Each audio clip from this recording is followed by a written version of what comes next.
Once an addict, always an addict. Kick it!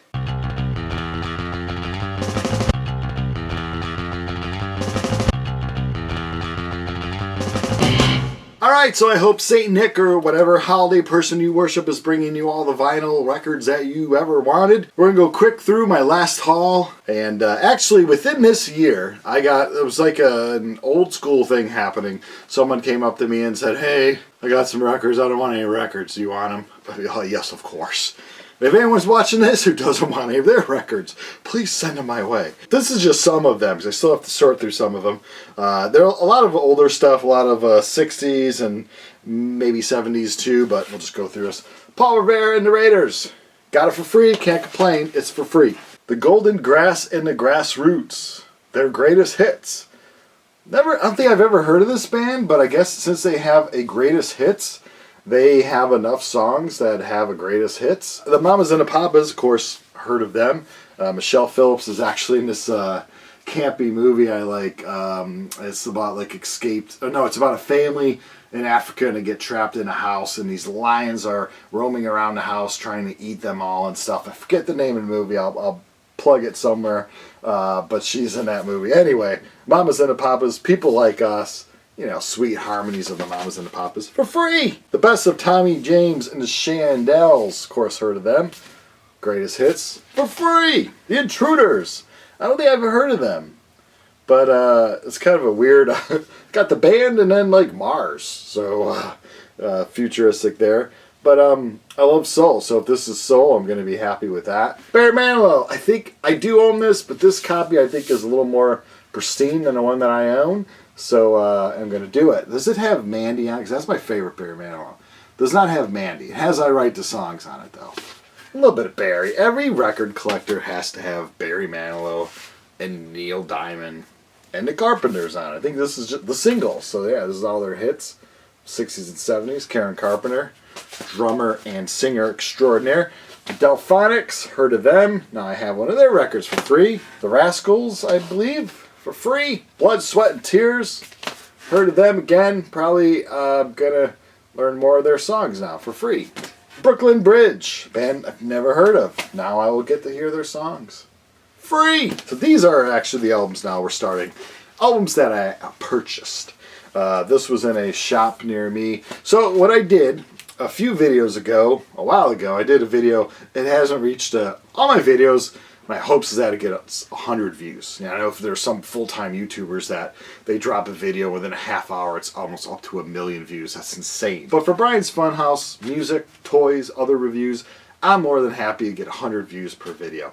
So what I did a few videos ago, I did The Purge. These are all my soundtracks. I usually don't film in this angle. I film at that angle. But anyway, I went through, I had 4 rows of soundtracks. They're all soundtrack albums. Now, the rule was it a movie I really, really love? Because I was just collecting soundtracks to collect movie soundtracks on vinyl. And it started to get out of hand, and I started to run out of room for the other 3,000 albums I have. So I went with the rules that a movie I really love is that I have a few songs that I really love on it. Is it hard to get? And if it was like no to all that stuff, I cleared out a whole row of soundtracks, which made room then for my other albums. So with this whole row of movie soundtracks, I sold some on eBay. I brought some to a few stores to sell back. I was pretty happy. I think my total selling on eBay, I think I made like $400, and this one store gave me $200 in credit, and another store gave me almost $80 in credit. So I was having fun with exploring around. So one of the stores, I looked around that I had credit from and got this from the heavy metal band Mastodon. And then I don't have this one. I don't have the Hunter.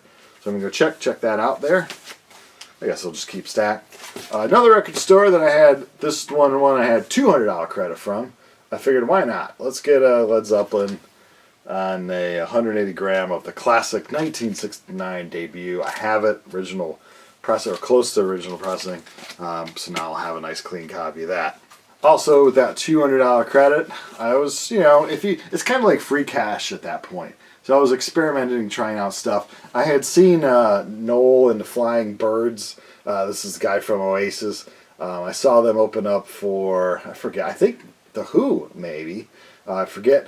Again, I'll fact search that and put the name across there. This EP, it's got 5 songs. After about the third song, the first 3 were good. I started to get a little bored of it. But it's still like a good purchase. It's good checking out. I mean, he's got a great pop sensibility, obviously. Anyone from Oasis would have a great pop sensibility. This is one of my favorite comps of all time. 90s punk rock. You know, it's got God's Reflex, Poplux Hoboken, Sidekick Kato, Cletus, the late great J Church, Smokin' Popes, Not Rebecca, Alkaline Trio, Strike Traders, a band called Oblivion that I was in. So it's kind of a cheap plug, actually, too. But the Johann's Face Story is an awesome album label here in Chicago, and they got a whole bunch of great bands. I found that at the store. I only had 1 copy, so now I have 2 copies. Saga. I looked up on my Discogs app, and I knew that I had this record, but I was just like being stupid, and I'm like, I don't think I do, because I don't think I have this one. This doesn't look familiar, even though it says I have it. Of course, this is the, I think, UK record cover. In my mind, I had it, but this was the United States record cover. So, what can you do? So, what I'm going to do is just listen to both, and whatever has the least amount of snap, crackles, and pops, I'll keep that version, and then sell the other version. Ultravox, Vienna. This is a record that's kind of wanted. I have their hits, I think, on CD, but I have their other album on vinyl, so I just got this one on vinyl too.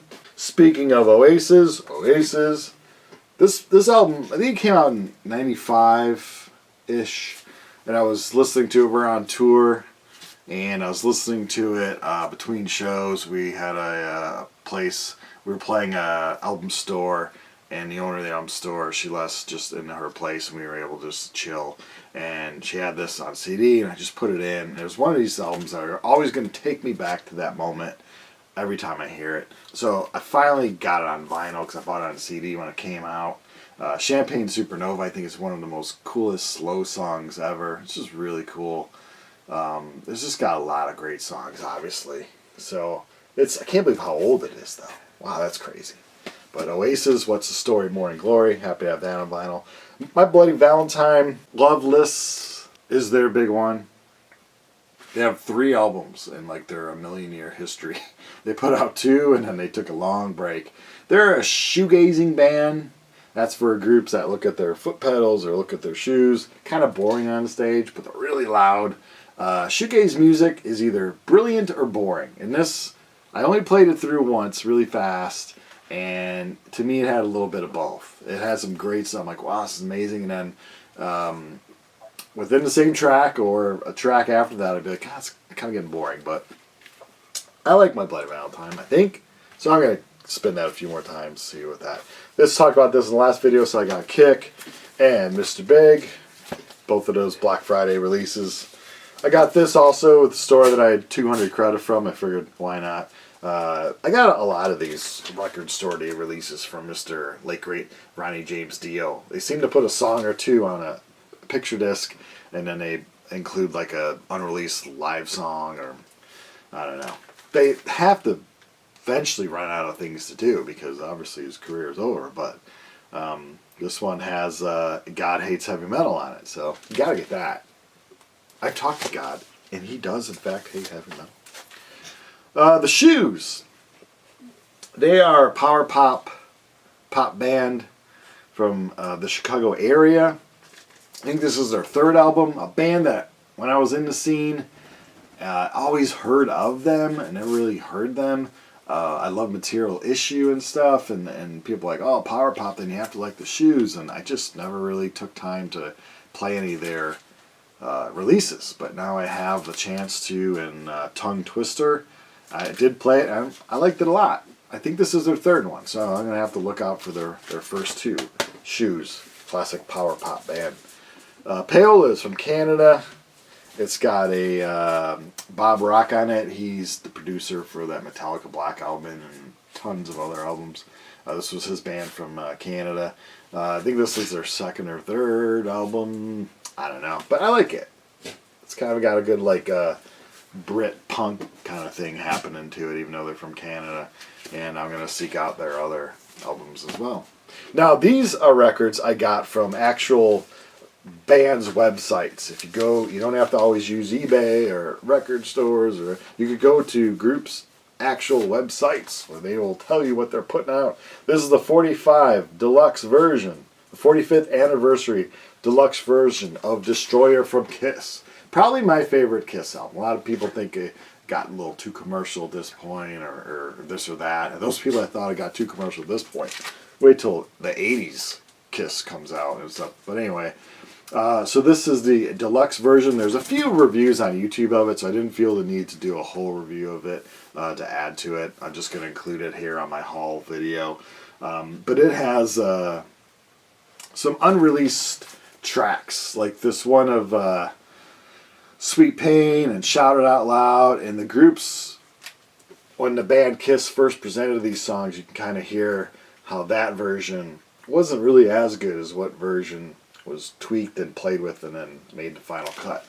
It's got Beth, I Hear You Calling. It's got the acoustic guitar kind of version of it, where the acoustic guitar is really strong in the mix. And so it does not have the version that we're used to hearing of all the orchestra and stuff like that. And that's really cool. So for a Kiss fan, it's probably cool to hear these unreleased studio version tracks of the songs from this album here.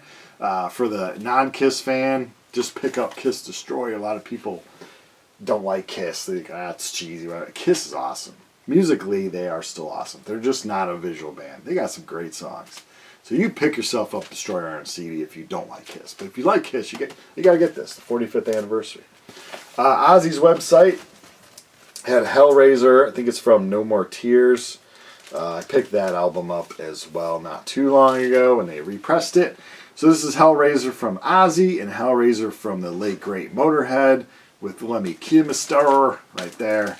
You talk about two rock and roll icons right there. And that type, these... Thank you for those guys, man. They put out some great songs, helped a lot of us kids get through our youth, having some angst-ridden songs just to blast out so we didn't go crazy with this world. This I picked up from American Laundromat Records, Julianne Hatfield. She stopped over, I think, at the offices there and just signed a little. Her signature's not that great, though. It's just J. But anyway, Julianne Hatfield's signature there. And this is her Weird LP. And then I also purchased her Blood CD. Chicago's late great Material Issue. They just repressed this. So this was, I'm one of the cool people that bought an import LP of this years ago. But this is the repressing of their first album called International Pop Overthrow. It came out in 1991, which is one of the best years for music. And it is if you like pop rock, power pop, even pop punk, this is good stuff for you. These songs are easy to sing along with, and this guy, Jim Ellison, who unfortunately took his own life in 96 maybe. The group has 3 albums, and this is their first album. I heard this album label is willing to do Mill City Sound. I think they're a music store and a album label now. They are going to repress all of them eventually, I heard. So I'll be looking out for them. I have them all on CD, and like I said, I have the original press of this. But now I can just tuck that original press away and just use this copy over and over and over and over. Also from Chicago's punk rock heroes, Naked Ray Gun, came out with new material. This is their new album. I finally got it. The stores were stocked before the pre-order people, and the pre-order people, we were mad. We said, we pre-ordered it, we need it first. But we got it second. The stores got it first. And then they finally mailed our stuff. Wax Trax finally mailed it out here. I have the deluxe version, which has some other songs on it and stuff, and it is a good album. I've only listened to it once, and I liked it. It kind of had like the jam, kind of a feel to it that I didn't find so much on their older stuff. A lot of people saying, well, it's not as powerful. Yeah, the sound mix, I don't know. I'll have to listen to it more. I'll tell you what I'm going to do. I'm going to listen to this more. Cheap Trick put out an album in 2021, and Styx, also from Chicago, put out an album in 2021. Yeah, I know Cheap Trick's from Rockford, but we like to claim them from being from Chicago.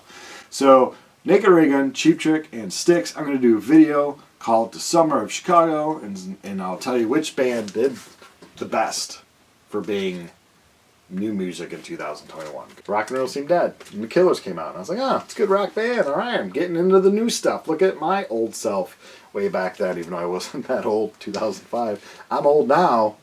Not so old, 2005. I went to see them. 2005, I was living in Tampa still. And I went to see them at the University UCF place. But it was a great show. The Killers just were, this is when they were just hitting it big. And they were playing great live, and the crowd was all intense to it. And it was Florida. We all had tans, looking sexy crowd, sexy band, sexy night. The Killers. So this is Hot Fuzz. Hot Fuss. I always had it on CD. Now I finally have it on vinyl. Dee Snider, singer of Twisted Sisters, has been putting out a few solo albums since then, and this is his latest. I played it once and I liked it a lot. It sounded a lot like the other solo release I have of his that's title escapes me from a few years ago, but the guy's got a good, nice heavy metal voice and still sounds good, so got that. Last but not least, and all these were albums I wasn't going to buy that much anymore because I finally have room to expand. I got rid of a ton of albums, and now when you're addicted, you keep on buying. And on my list, I still have a good 100 albums at least that I want to buy, let alone when new stuff comes out to add to it. Oh, but it keeps the channel going, right? It keeps topics to talk about. So one of my favorite bands, easily my top 3 favorite bands, Rush, Permanent Waves. They have been doing... Now, Rush, I have a bone to pick with. Why don't you repress just all of your albums?